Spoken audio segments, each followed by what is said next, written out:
Naannoo Amaaraatti walitti bu'iinsa humnoota mootummaa fi hidhattoota gidduutti waan hammaatiif labsiin yeroo muddamaa labsame. Manni maree ministeerotaa Itoophiyaa walgahii jimaata ganama taa'een murtee kana murteessuu waajjirri ministeera muummee Itoophiyaa ibseera. Labsii kanarraa maaltu eegama? Akkamiin hojiirra oola? Hamzaa Hussein dabalata qaba.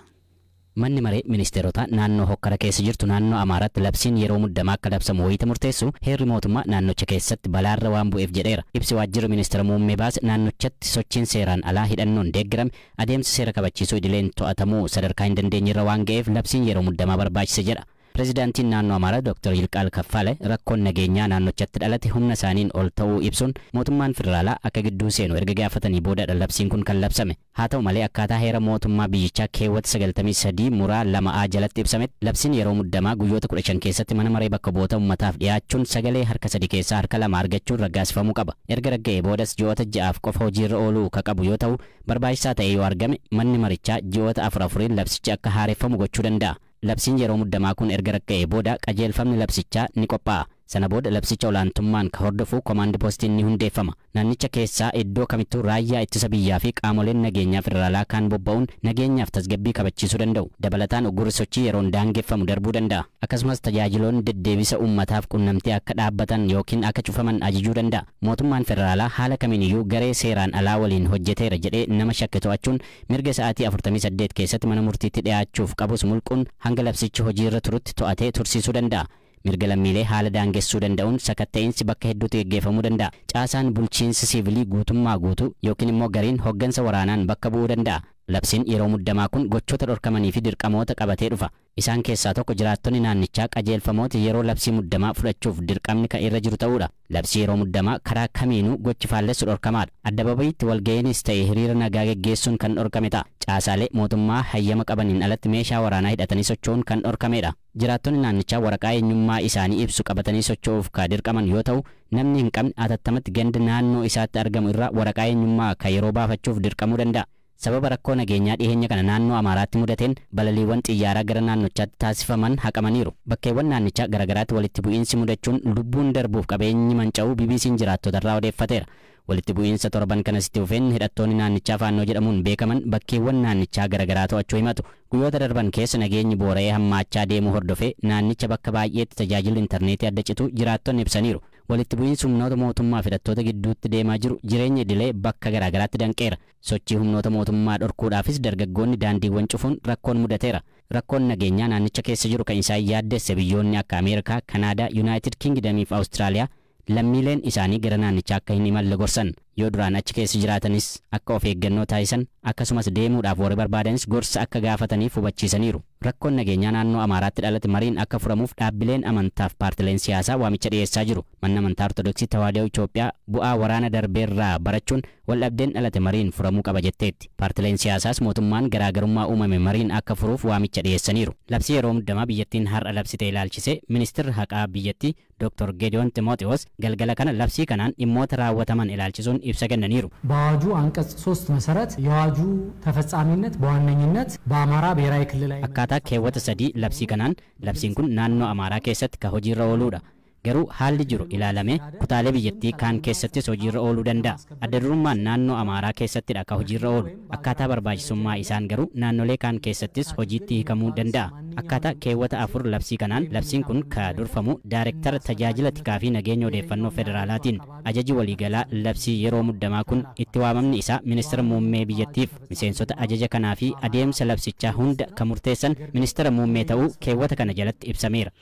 Oduudhuma wal fakkaatuun achuma naannoo Amaaraatti walitti bu'iinsa raayyaa ittisaa biyyaa fi hidhattoota faannoo ofiin jedhan gidduutti magaalaa Gondar keessatti uumameen barsiisan qormaata biyyoolessaa kennuuf garas adeeman ajjeefamuun ibsame. Barsiisan biraa qormaata kutaa 12ffaa qoruuf garas imaliinii fi nageenya isaaniif maqaan isaanii akka hin dhaamne gaafatan barsiisan yuunivarsiitii walqixxee qormaata qoruuf gara yuunivarsiitii Gondar deemee du'uusaa mirkaneeffachuu fi haala magaalattii keessa jiru BBC'tti himan. Waayila koo Galaanaa Balaayitu dubbise. Kalee warreen hidhattoota naannoo maraa faannoo fi jedhanii fi raayyaa ittisa biyyaa gidduutti kan ture. Magaalarraa kallattii lixaafi humni faannoo hin jiru kun raayyaa ittisa biyyaatti aleellaa ta'e barsiisaa akka addesee Abbabaa jedhamu aleellaa faannoo naannoo yuunivarsiitii irratti raawwatanii qormaata qoruuf achii kan malee miidhee lubbuunsaa darbeera. Hidhattoonni kun raayyaa ittisa biyyaa kaambii keessaa baasuun gara booddeetti godhachuun naannoo yuunivarsiitii Gondar maarakii tokkoffaa maarakii lammaffaa Teዎድሮስ ካምፓሲ ፋዘር ካምፓሲ jedhama. Kaampaasiin itti godhatee achirraa barsiisaan Taaddasee Abbabaallee keessa lubbuun isaa darbuu danda'e. Eega darbee booda reensi jarreen kanneen adamaa bittamii yookaan toolota qorra bittimmeessaa naannichaatiin har'a ganama walitti guurame. Kan barsiisaa Taaddasee Abbabaallee isaanuma duukaa har'a ganama kaafamee gara hospitaala magaalaa Gondar yookaan hospitaala yuunivarsiitii Gondaritti siin danda'e. Sadarkaa kana barbaaduuf jecha gara hospitaalaatti mallee dhaqee sana adda baasuu akkasumas immoo foormaaliin godhanii eeggataa gara maatiitti akka galu gochuuf jecha treenii yookaan nama dubbisamu qabu hunda dubbisee achi gahe. Isaan booda amma kan hundumaa dhageetti kan kaane ijaan arguun deemaa jira jechuudha. Haalli namni sanatti adeemaa jiru maqaan isaa Lutoo Raayyaa Sirriyaatiif kennamu waraana akkamee yookaan waan bahu waan nuuduu jechuudhaan moggaasu. Yaalcha baay'ee jidduu isaan gootameef aadaa mootummaaf qabee uummata qabee hidhattootaa qabee tokko ta'anii mootummaa falmaa jiru jechuudha. Amma ilaalcha manaan jettu kuni warra hidhatan biratuun ta'ini hawaasuma naannoo sanaa biratti waan argitedha jechuudha. Akka faannootti lakkaa'u inni faannoo hin faannoo maaf rukutaa jedhu. Amma eessa jirtaati? Magaaluma Gondar keessa jira. Mooraa yuunivarsiitii keessa baataniittu jechuudha. Yuunivarsiitiin gargaarsa nuuf godhe yoo hin qabu magaalli magaalaa baatee ana bulaa kan isaa olaa jiran raayyaa sadii wajjin hin jedhe amma baanee hoteeluma biyya qaban keessa jirra achiin keessa turee waan dhufu ta'edha. Lolli kan gaggeeffame guyyaa kaleessaa sa'aatii hammamii fi? Naannoo dirree xiyyaaraa eegale barii naannoo sa'a 12tti dursa tokko waan kiriitti baaturaa eegale. Kamisa barii eegale jechuudha. Kamisa barii eegalee naannoo sa'aatii 6tti kaambii keessaa waraanaan baasanii gara magaalaatti hedduu dibatti fidee isaan booda kaampaasiiwwan yuunivarsiitii Gondar arfanii hojjettoota kanaan to'ataman barsiisonni fi barattoonnis achi keessaa bahuun qormaanni biyyaalessaa yookaan seensa yuunivarsiitii kennamu achumatti addaan fidee barsiisaanii Taaddasee Abbaa jedhamuu fi achumatti lubbuun isaa dabarte. Yeroo waraanni kun gara mooraa yuunivarsiitiitti siiqee gaggeeffamu mooraan yuunivarsiitii qormaata kennuu haala hin dandeenyerra yeroo ga'u sa'aatii meeqa fa'aa ta'a? Naannoo sa'aatii 8 dha. Isin qormaaticha kennaa turtan yeroos? Immoo kaampaasii kolleejjii yaalaa fi saayinsii fayyaa keessa turre dhukaasi baay'ee beekaa dhukaasi baay'ee jira. Waraanni siin geenye dhukaasa jira waan ta'eef itti uffatanii jedhanii qormaata guyyaa kalee namoonni keenya kan ganamaa fi sa'aadeedhaaf hin laanne kan har'a ganamarree inni laannee kaampaasiiwwan arfanii qormaata 5 qofaa kennanii achumatti adda dhaabanii qormaata 2tu hafa kan sa'aadeedhaa kennanii fi kan har'a ganama kennamu qormaanni 2 adda ture. Barsiisaan ajjeefame kuni dhukaasuma waraana gidduutti gaggeeffameen ajjeefame moo addatti irratti xiyyeeffatamee ajjeefame? Egaa naannicha irratti waan hin argamneef dhukaasa akkamii gaggeeffame hin beeku. Barsiisaan kun kaampaasii isa kamitti qormaata kennaa akka ture beektaa? Kaampaasii Maaraakiitti kennaa ture. Maaraakii yookaan meen kaampaasii ture. Ganama har'aa dhaqxee reeffa maatiitti erguudhaaf yaalii godhamu keessa akka turte natti himte.